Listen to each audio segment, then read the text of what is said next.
উত্তম কুমারের সেরা সিনেমা দেখতে হলে ডাউনলোড করুন ক্লিক অ্যাপ। ধূমপান স্বাস্থ্যের পক্ষে ক্ষতিকর, এর ফল ক্যান্সার।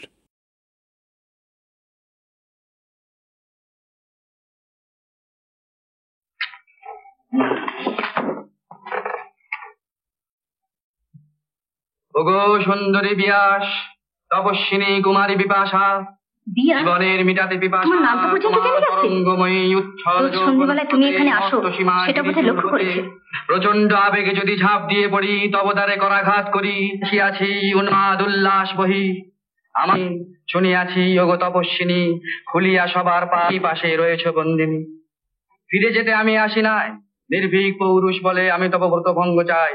ঝাঁপ দিয়া তব জলে, খুলিয়া তোমার পাশ, পুষ্পমাল্য দিব তব গলে। বিপাশা ঘুচাইছিল পাশ সে কোন অতীতে, আজ তুমি হয়েছ বিয়াস, ধ্বনির সঙ্গীতে ইঙ্গিতে প্রকৃতেছ। এসো প্রিয়, এসো বন্ধু, মিটাও ইতিহাস আমার বিয়াস। Please come in.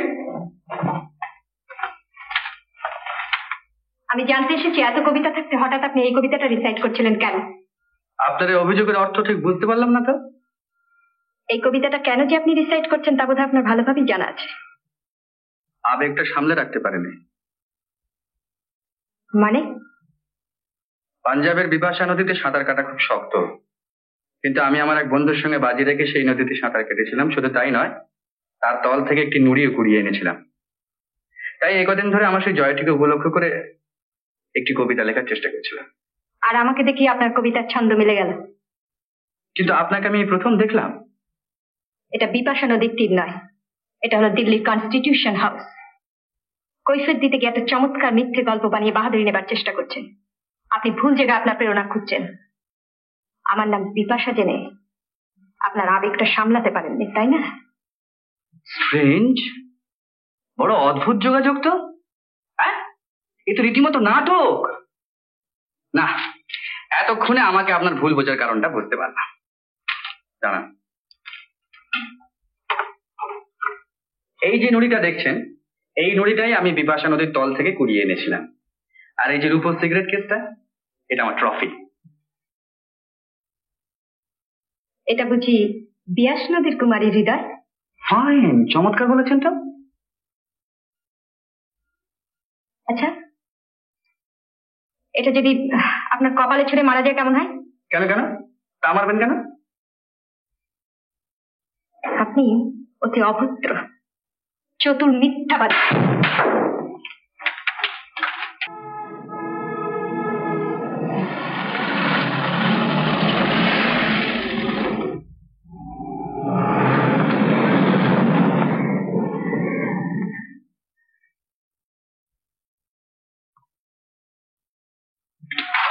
Good morning Miss Bhattacharya. Jashoda কোথায়? ও তো ওই স্বামীজির কাছে যাবে বলে রেডি হচ্ছে। ও হ্যাঁ মিস ভট্টাচার্য, দেখুন কাল আপনাকে ভদ্রলোক যা বলেছিলেন তা দেখছি সত্যি। কার কথা বলছেন? এই দেখুন না, স্পোর্টস প্যাস্টামেতে বেরিয়েছে। ইঞ্জিনিয়ার দিব্যেন্দু চ্যাটার্জি বিপাশা নদী সাঁতরে পার হয়েছে এবং জলের তলা থেকে নুড়ি কুড়িয়ে এনেছেন। এতো তার ছবিও দিয়েছে। দেখুন তো এটা ওরই ছবি কিনা।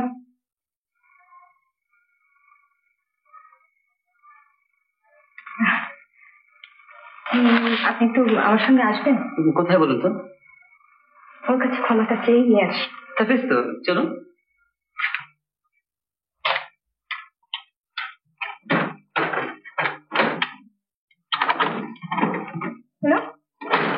चटर्जी साहब कहाँ हैं? साहब तो कल दिल्ली छोड़ के चले गए। चले गए? बिया, चलो আমি রেডি। হ্যাঁ চলো। স্বামীজি, তোমরা কেমন আছো? ভালো।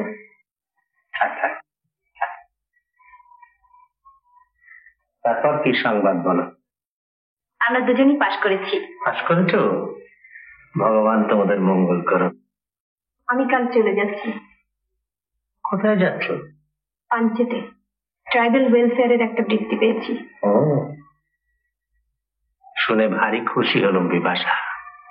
জীবনের সঙ্গে তুমি অনেক যুদ্ধ করেছো, আর তোমার কোনো ভয় নেই। তুমি এখন নির্ভয়ে এগিয়ে যেতে পারো।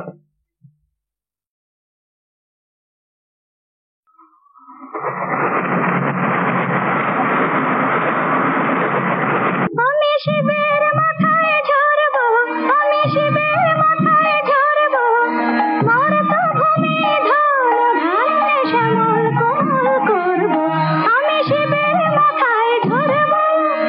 এ আমার পুণ্যবর্ষ, ধন্য হবে ভারতবর্ষ, মাটি ভরে নতুন স্বর্গ গর্ব, মর্ত ভূমি ধন ধান্যে শ্যামল কোমল করবো, আমি শিবের মাথায় ঝরবো।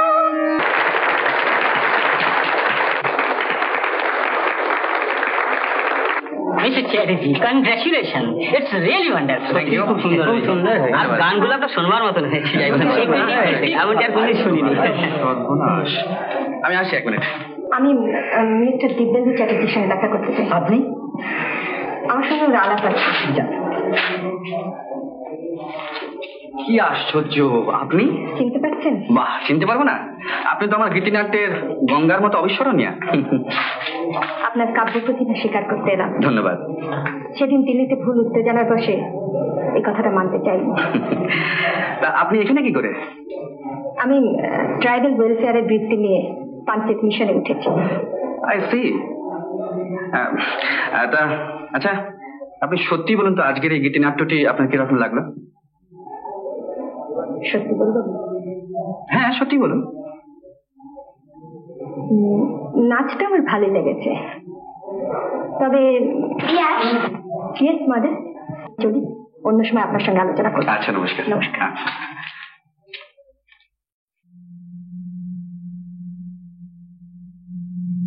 আরে কি হলো?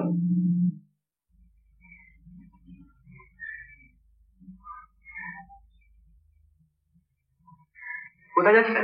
বাড়ি। বাড়ি? হ্যাঁ। 1 মিনিট, আপনাকে পৌঁছে দিয়ে আসবো। না না না, উঠে পড়ো উঠে পড়ো। Wish you good lakh.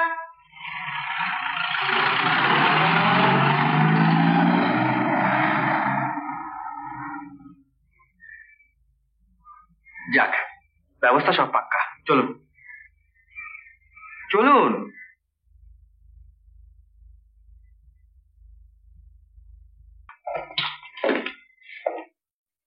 বসুন। আচ্ছা, পাঞ্চেতে আপনি কেন এসেছিলেন? ইন্সপেকশনে প্রায় আসতে হয়। আমার এখানে আসেন না তো? কি কারণে আসবো বলুন? আর আপনি তো আমাকে আসতে বলেননি। ঠিকই তো। হুম? আপনার মতো উচ্ছ্বাসটা একটু বেশি না? কেন বলুন তো? এলেন না তো এলেনই না, আবার যখন এলেন তখন ঢাক ঢোল পিটিয়ে গাড়ি করে আমাকে পৌঁছে দিতে।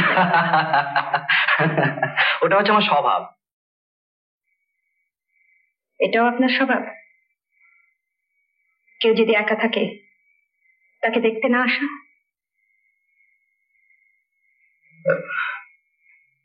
না মানে আমি রোজ একজনের জন্য অপেক্ষা করে থাকি, কখন সে আসবে।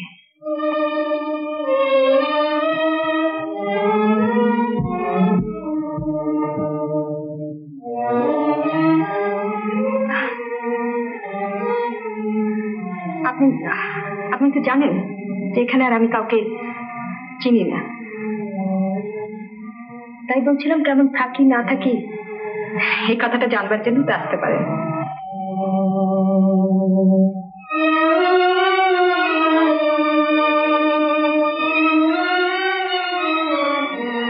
একটু বসুন, আপনার চা বলে আছে।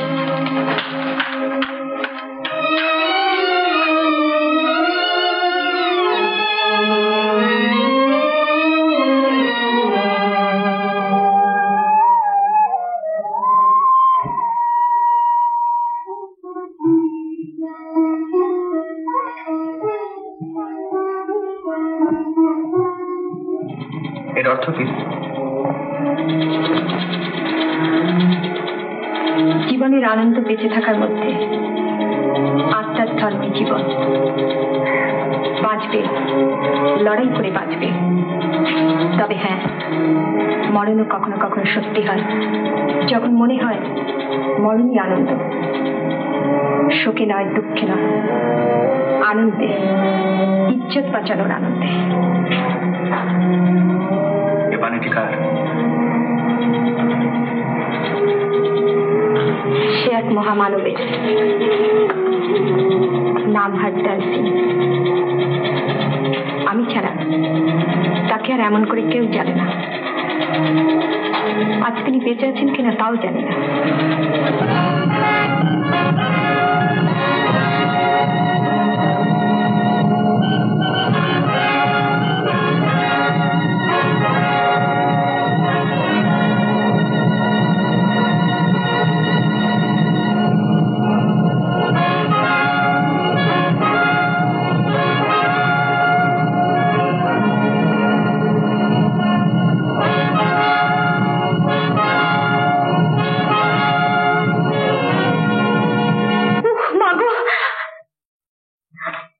কি হলো? না, কিছু না, হঠাৎ মাথাটা ঘুরে উঠেছিল। I am sorry, extremely sorry. কাঠিটা আমি না নিভিয়ে ফেলেছি। না না, আগুন দেখলে আমি যেন কেমন হয়ে যাই। আজ মনে পড়ে সেদিনের কথা, যেদিন শিয়ালকোটকে চিরদিনের মতো ছেড়ে চলে এলাম। আমার মার মৃত্যুর 1 বছর পর স্বাধীনতার আনন্দকে আঘাত করে যে দাঙ্গা এলো, তাতে চড়ে উঠল সারা পাঞ্জাব। চারিদিকে আগুন আর আত্মঘাত, মানুষের উঠল জানোয়ার। প্রাণীর দায়ে বাবা আমার হাত ধরে একদিন রাতের অন্ধকারে একটি দলের সঙ্গে বেরিয়ে পড়লাম। উদ্দেশ্য হিন্দুস্তান। রাস্তার একধারে বিরাট জঙ্গল, আর একধারে খাদ। এই অন্ধকারে হামলাদারদের হাত থেকে রেহাই পেলাম না। তারা ঝাঁপিয়ে পড়লো আমাদের উপর। আমি ঝাঁপ দিলাম একটি খাদের মধ্যে। আমার বাবা পারেনি। তার আগেই বাবার বুকে গুলি লেগেছিল। যখন আমার জ্ঞান হলো, তখন দেখলাম একজন বৃদ্ধ শিখ আমার মুখের উপর ঝুঁকে কি যেন জিজ্ঞাসা করছে। तुम कौन हो?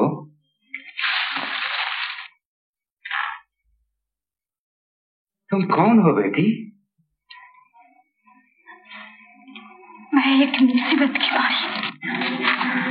जान बचाने के लिए घर से निकली हो? जी हाँ, और इज्जत भी। शाबाश।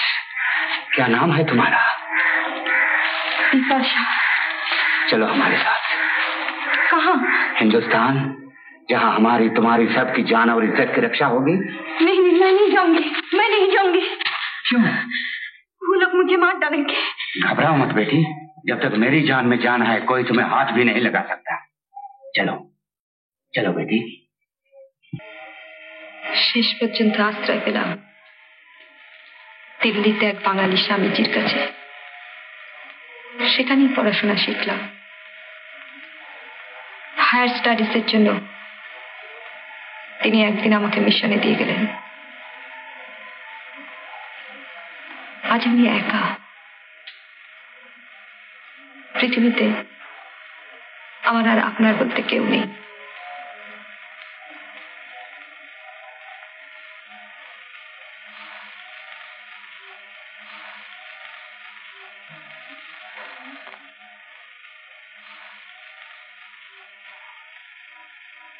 Yes. এই দেখো, এখানে একা একা বৈশা দেখো। ওই যে বাবু তো শীত বসে বসে শেষ একটা চিঠি লিখে রেখে গেছে।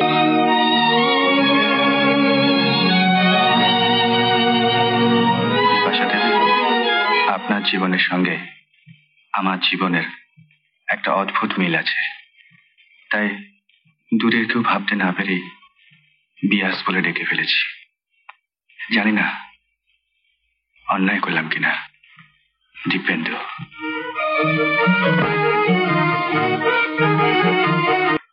এটা দিব্যেন্দু চ্যাটার্জি? হ্যাঁ, আমার বাবু। উনি বাড়ি আছেন? আছেন মানে জ্বরে পড়ে আছেন। আর বাবু কোনো মাথা ঠিক আছে?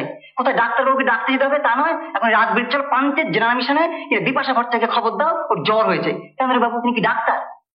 বাবুর জ্বর হয়েছে? হ্যাঁ। ঠিক আছে, তোমাকে অতদূর যেতে হবে না। আপনি তাহলে আমাকে মাফ করবেন। যান যান, ভেতরে যান। সে কি, এখনো তো বেশ জ্বর? এমন কিছু হয়নি বিয়া। একটা ডাক্তার টাকা দরকার মনে করেনি? মাঝে মাঝে নিজেকে শাস্তি দিতে বেশ ভালোই লাগে। কি জানো, অসুখ করলেই মনে হয় যে পৃথিবীতে আমি কত একা।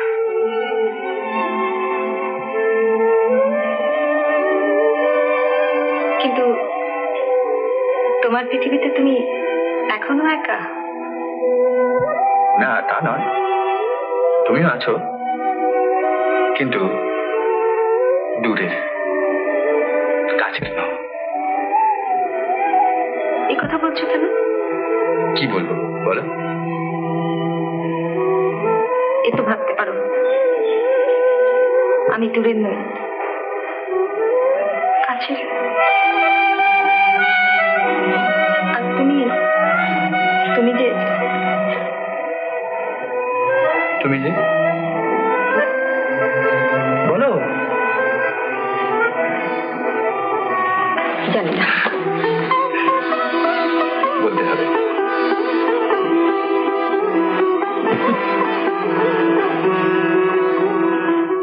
ওরে ছেলে, ডুবে ডুবে জল খাওয়া হচ্ছিল? না না, আমি না না, নিজেই সব ব্যবস্থা করে বসে আছো। ব্যাপারটা শোনো, মানে কিন্তু শোনো, মেয়ে কিরকম কিছু জানলাম না, শুনলাম না। ও আর দেখতে হবে না, একেবারে ফার্স্ট ক্লাস। কি ভাইয়া, তা তারিখটা কবে? আরে সেইটাই তো ঠিক করতে হবে, মানে মানে যত শিগগির হয় এই আর কি। তা বৌদি ভাই, তোমাকে গিয়ে সব বন্দোবস্ত করতে হবে। আমি খালি যাবো আর বিয়েটা করেই পালিয়ে আসবো। তা করবে না তো কি, কোন পিঁড়ি ধরবে? না আচ্ছা বলো তো, আমরা ব্যবস্থা করবো না তো কে করবে? নিশ্চয়ই, আমি এখনই সমস্ত ব্যবস্থা করে। শোনো না বুঝো না বৌদি, বিয়াসের খুব ইচ্ছে, মানে বিপাশার খুব ইচ্ছে যে আমাদের বিয়েটা ওই বাঙালি মতে, মানে ওই হিন্দু মতে হোক। এই তবে কি খ্রিস্টানি মতে হবে নাকি? না, এটা কি বষ্টুমি মতে মালা বদল হবে? তুমি আবার এটা নিয়ে রয়েছে কেন? হ্যাঁ, চিঠি কতগুলো ছাপা হবে?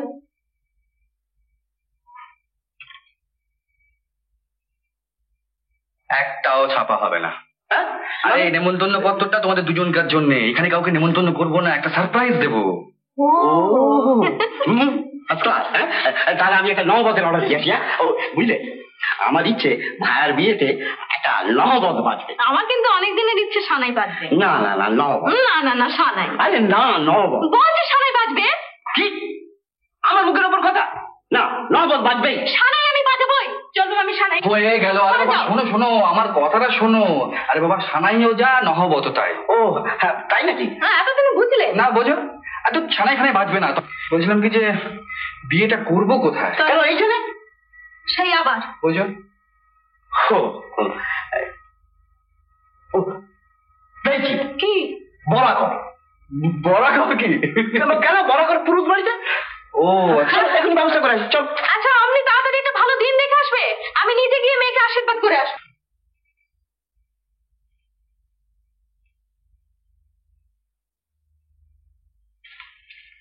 এনে বাসন্তী, হাতটা ঠিক করে পরিয়ে দে। বাবা, এই জাদু, এটাই গয়না পরাবো কি? গয়না আমার কাছে হার মেনে যায়। এই নেই, এই আসছে, এই নেই। আগে চিঠি। আবার চিঠি করতে গেল? আগে দুপুরবেলা এসেছিল, দিতে ভুলে গিয়েছিলাম। বেশ করেছো। From JC Mukherjee. হঠাৎ ছোট মামা চিঠি দিল কেন? যাকে গাড়ি আসছে? আগে না তো। সে কি রে, ওদিকে যে লগন সাপ হয়ে যাচ্ছে। তুই যা একবার অফিস গ্যারেজে যা, নীলুকে বলা আছে আমার। আচ্ছা, আমি যাচ্ছি।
দিব্যেন্দু কোথায়?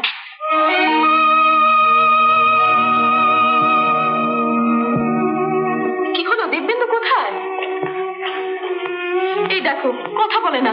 দিব্যেন্দু কোথায়? সমস্ত মাইথন তাকে তন্ন তন্ন করে খুঁজল, কোথাও পাওয়া গেল না। পাওয়া গেল না? তাহলে কি হবে? মেয়েটা শেষে লগ্নভ্রষ্ট হবে? লগ্নভ্রষ্ট আমি হব না বৌদি।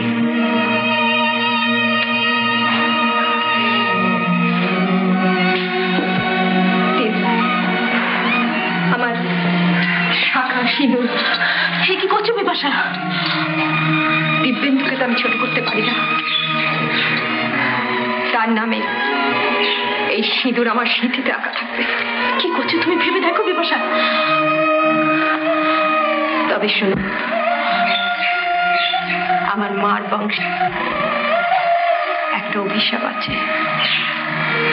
পুত্র যদি রূপবান হয় সে বংশে সমৃদ্ধি বাড়ে, খ্যাতিতে প্রতিষ্ঠা আসে। আর মেয়ে হলে চারিদিক দিয়ে আসে বিপদ।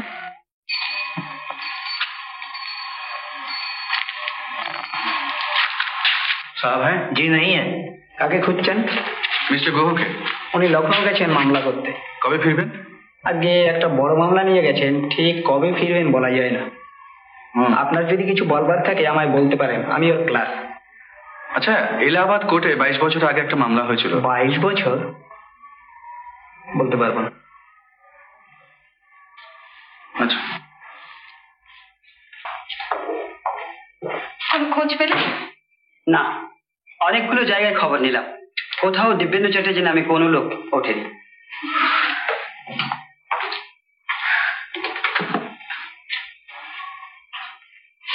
আপনি একটি কাজ করুন, আপনার ঠিকানা ছেড়ে যান, আমরা কোনো খোঁজ পেলে আপনাকে জানাবো।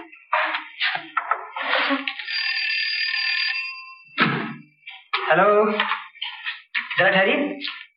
हाँ हाँ, कहाँ? हिंदू आश्रम में, रूम नंबर 7। अच्छा ठीक है ঠিক আছে। এইমাত্র একটি সন্ধান পেলাম, তবে সঠিক কিনা বলতে পারছি না। সঙ্গম ঘাটের কাছে হিন্দু আশ্রম বলে একটি ছোট্ট হোটেল আছে। ডি চ্যাটার্জি নামে এক ভদ্রলোক আজ কদিন ধরে ওখানে 7 নম্বর ঘরে আছেন। আপনি একবার খোঁজ নিয়ে দেখুন। হিন্দু আশ্রম 7 নম্বর ঘর? হ্যাঁ, যদি আপনি খবর না পান তাহলে আমাদের জানাবেন, আমরা অন্যভাবে খোঁজ নিয়ে দিই। আচ্ছা, অনেক ধন্যবাদ আপনাকে। That's all.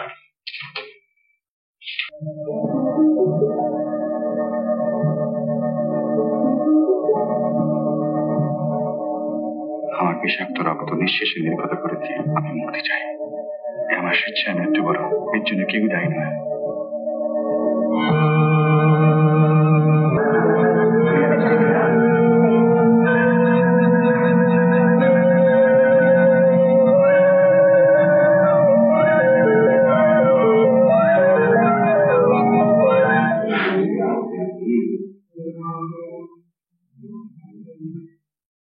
কি হয়েছে এখানে? একটা সুইসাইড কেস। দিব্যেন্দু চ্যাটার্জি নামে একটি ছেলে গলা কেটে এখানে পড়েছিল। এখন এখন উনি কোথায়? একজন সাধু তাকে এরকম অবস্থায় দেখতে পেয়ে সিভিল লাইন্স হসপিটালে রিমুভ করেছে। তুমি এখানে? আপনি আপনি দিব্যেন্দুকে বাঁচিয়েছেন? তুমি চেনো দিব্যেন্দুকে? এসো এদিকে এসো।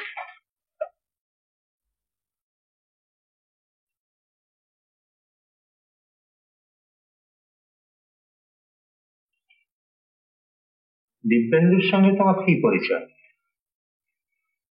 কোনো এক শুভ মুহূর্তে আমরা দুজনে দুজনকার কাছে এক হয়ে গিয়েছিলাম। সামাজিক বিয়ে আমাদের হয়নি। বিয়ের রাত্রে দিব্যেন্দু জানতে পারে সে তার বাপ মায়ের বৈধ সন্তান নয়। কি বললে? তারপর থেকে দিব্যেন্দু পাগলের মতো তার মাকে খুঁজে বেড়াচ্ছে।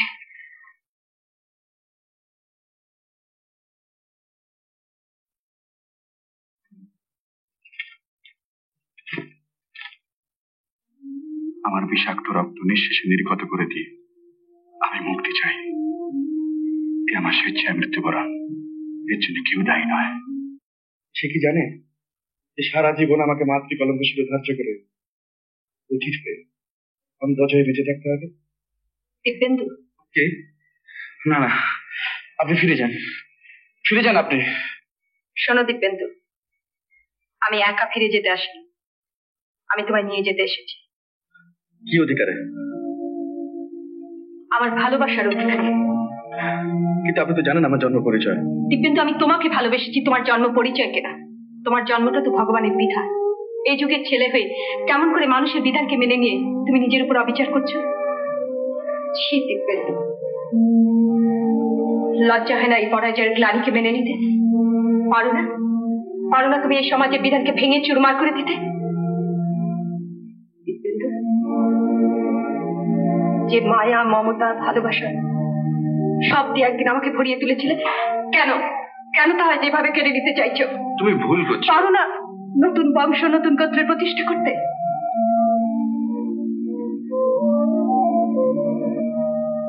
না না না না, এ হয় না। কেন হয় না? তোমার সন্তান যখন জানতে চাইবে তার পূর্বপুরুষদের নাম, তখন কি উত্তর দেবে?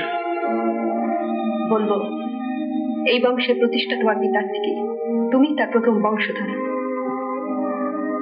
আমার দিকে তাকিয়ে দেখো, আমি তোমার নামে আমার স্মৃতিতে সিঁদুর করেছি। তুমি যাদের উপেক্ষা করতে পারছো না, তোমার হাত ধরে আমি তাদেরই সামনে দাঁড়িয়ে গর্ব ভরে বলতে চাই, তুমি আমার স্বামী, আমি তোমার স্ত্রী।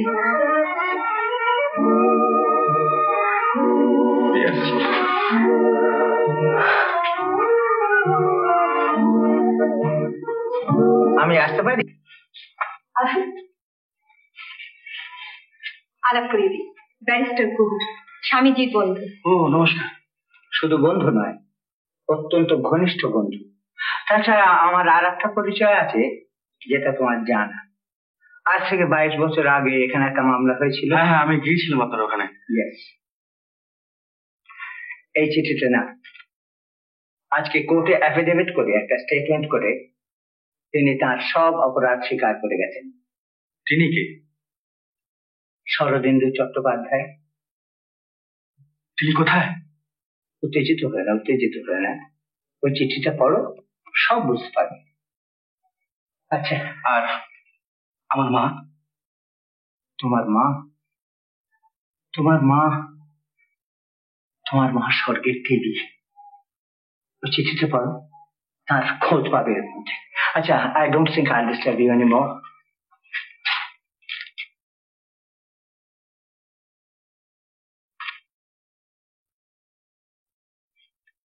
আমার শাস্তির মম তা তোমাকে কেমন করে বোঝাবো দিব্যেন্দু?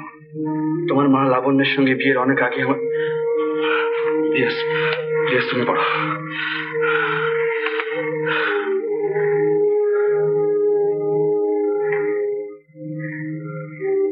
তোমার মা লাবণ্যর সঙ্গে বিবাহের অনেক আগেই আমার আলাপ হয়েছিল।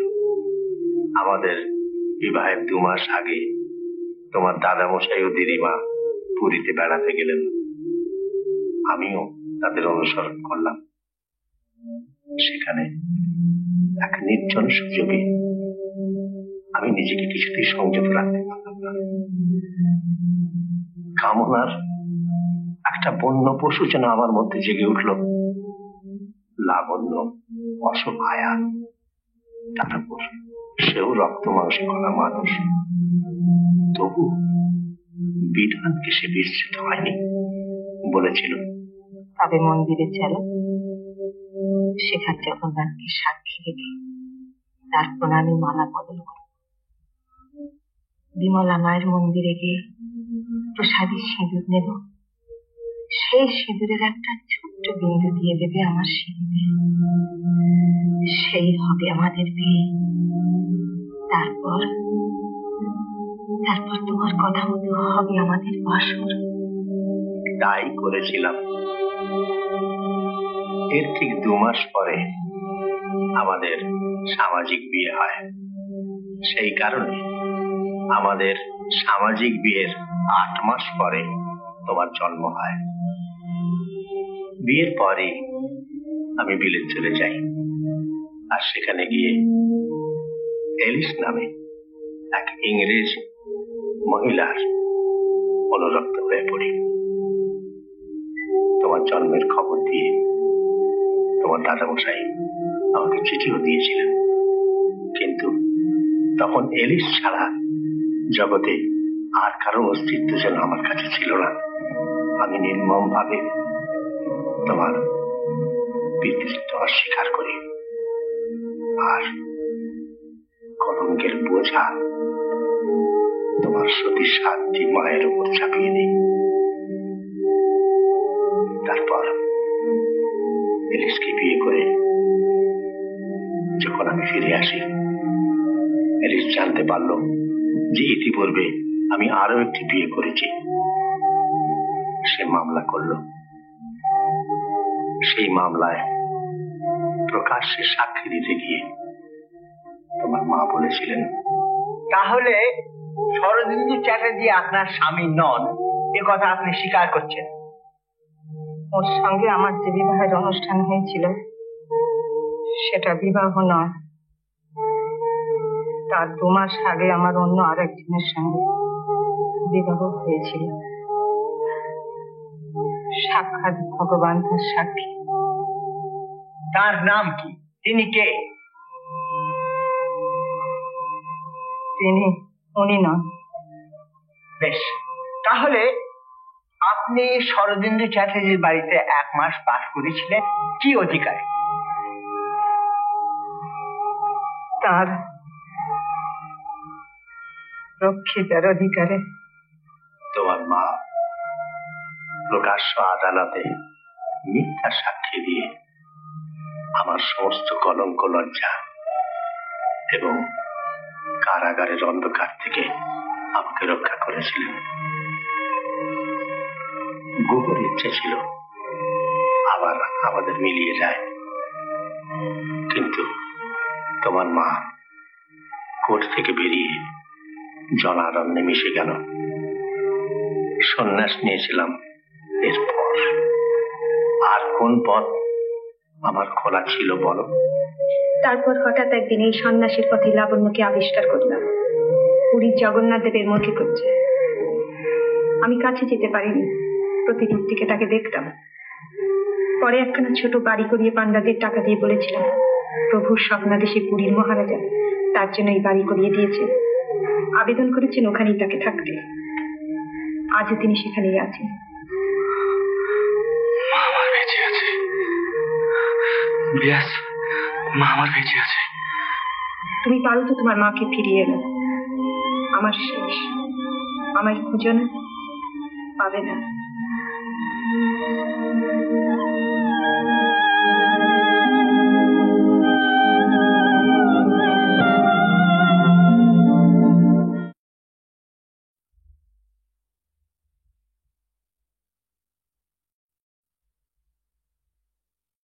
মা,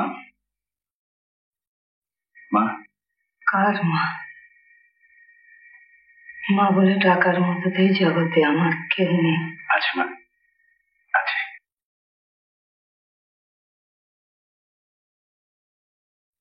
মনে পড়ে মা, আজ থেকে 22 বছর আগে তুমি একজনকে ফেলে চলে এসেছিলে। মনে পড়ে? শরদিন্দু চট্টোপাধ্যায়কে মনে পড়ে? তোমার স্বামী। ভুলে থাকতে চাও না?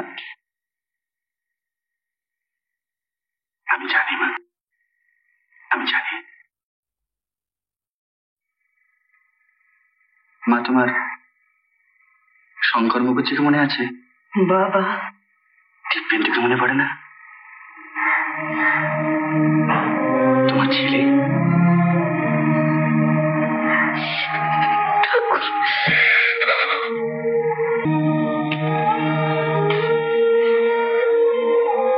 মা, তবে কি আমরা ফিরে যাব? তুমি কে মা? তোমার পুত্রবধূ। তুমি তো মা। মা হয়ে তুমি তোমার সন্তানকে অস্বীকার করবে?